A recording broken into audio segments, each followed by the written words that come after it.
idan so ɗaya so biyu idan shi ya daki mijin ko mijin ne ya dake shi. Ni to me aure bai kamata ya zama haka ba. Aure is a union of happiness. Is that not what it's supposed to be? Yeah, you can't be happy every day, ba mu ce kullum ana cikin murna ba, but in dai ni kam ina da yaro na da na shawuya na girmar da shi, both namiji ko na mace, na aurar da shi, na zo su ɗaya so biyu na ji sun yi faɗa har ya kai ga kasa kwalba, wallahi sai na raba auren, sai dai su mutu.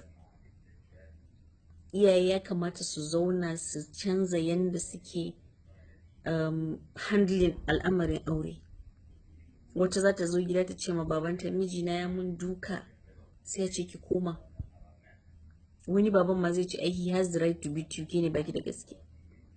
To me amfani a dawo a zama ana cikin wannan matsalar, a rasa yanda za a yi da juna, ba kuka za ka yi ba, kai kamar rasa ma me yake damun ka. Iyaye muna roƙon ku dan darajar annabi, ku cire tunanin wai za a magana ƴaƴanku a ce wai su ba su da aure a waje. Ku cire wannan tunanin, ku zauna ku yi tunani da logic da kuma me asalin addini ya ce game da namiji da zai daki matan shi ko macen za ta daki mijinta. Me Allah ya faɗa akan irin waɗannan abubuwan.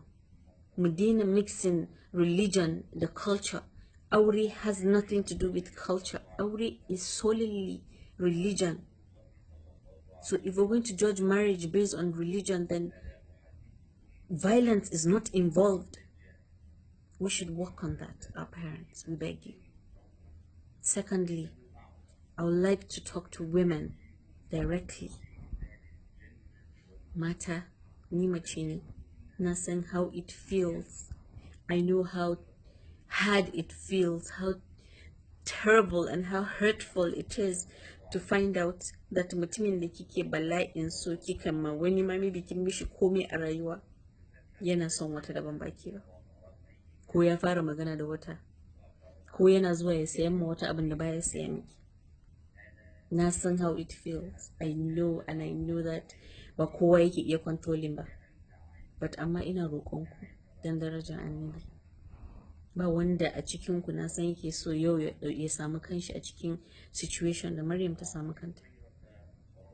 Mu rinka danne zuciyarmu, mu rinka danne zuciyarmu. Ni kullum ina cewa duk ranar da na aure mutum da har na jiwe in na kalle ka ina so in mare ka ma ba mai ɗauki wuƙa in caka maka ba, zan tattara kayana in bar gidan. Na san that is not a solution, but what I'm telling you is haƙuri yana da amfani. Komai na duniya nan mai wucewa ne, duk abin da ka mishi haƙuri wallahi zai wuce. Ina tabbatar muku cewa iyayenmu sun yi going through worse than abin da muke going through, saboda mazan da baka ma isa ma a yi shawara da kai ba, amma yanzu mai yiwa yana ma shawara da ke, mai yiwa ma za ki sani. To haƙuri, danne zuciya, addu'a. Kullum kika tashi da safe kice Allah ka raba ni da masifa, Allah ka raba ni da masifa, Allah ka sa ni fi ƙarfin zuciyana. Ku yi tunanin yaranku, ku ji tausayin iyayenku, ku yi haƙuri. Duk ranar da kika ji haƙurinki ya ƙare, tattara kayanki ki bar gidan, ba dole a ciki. You can start all over again, but kake yadda ki zama ajalin mutum. Mu rinka danne zuciyarmu, mu rinka haƙuri da ciwo, amma mu yi haƙuri. Allah ya san me yasa ya saka mu a wannan position ɗin. There's a reason why God created us like this and said we can handle it. But when you can't handle it, walk away. That's my advice.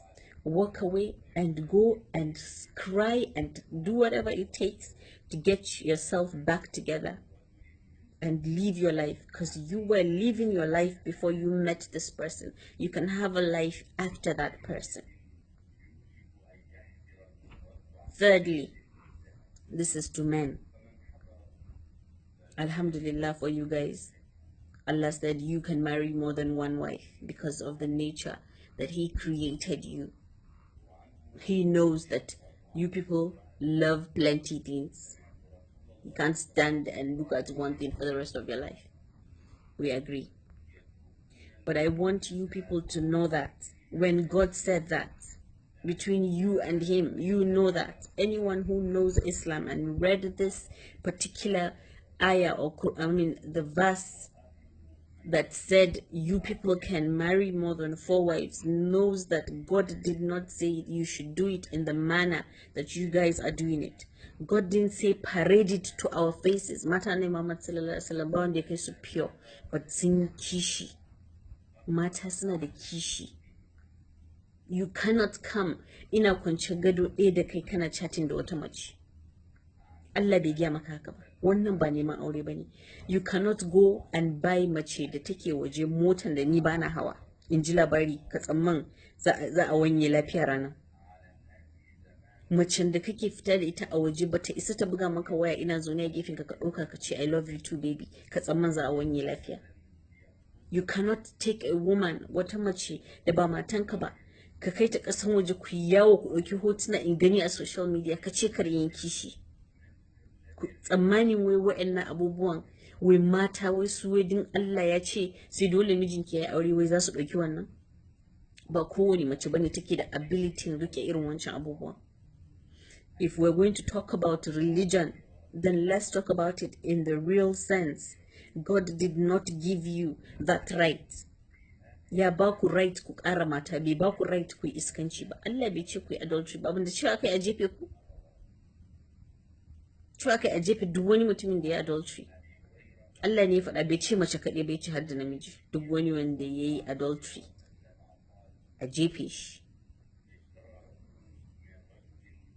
To jama'a, when we're talking about religion, let's not deviate to tradition. Ku yi aure, ku aure more than one wife, but do not disrespect your wives. To the women out there who made videos saying, "Why gaya miki mijinki ke kaɗai ne, naki ne ke kaɗai." Be sensible. Next time you're doing a video, know that you that you're talking about it, if you're in that position, you might not be able to take it the way another person is taking it.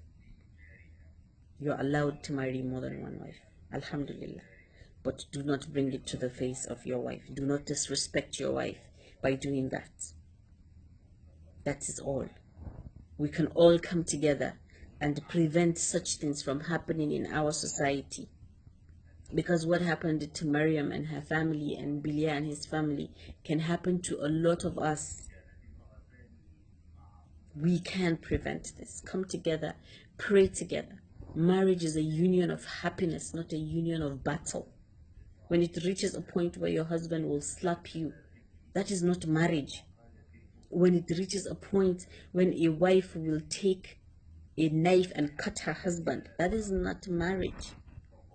Even animals don't do that to their people, to their own. So please, try as much as possible to stay away from things that you would regret, because you can prevent them. Haƙuri, patience is the key to the whole things, every single thing we're doing in this life. Kamishi haƙuri. I always say this too shall pass. It shall. Allah rufa mana asiri. Allah ka raba mu da masifa. Allah ka ji kan Bilyamin, ka sa ya huta, ka raba mu da masifa. Nagode.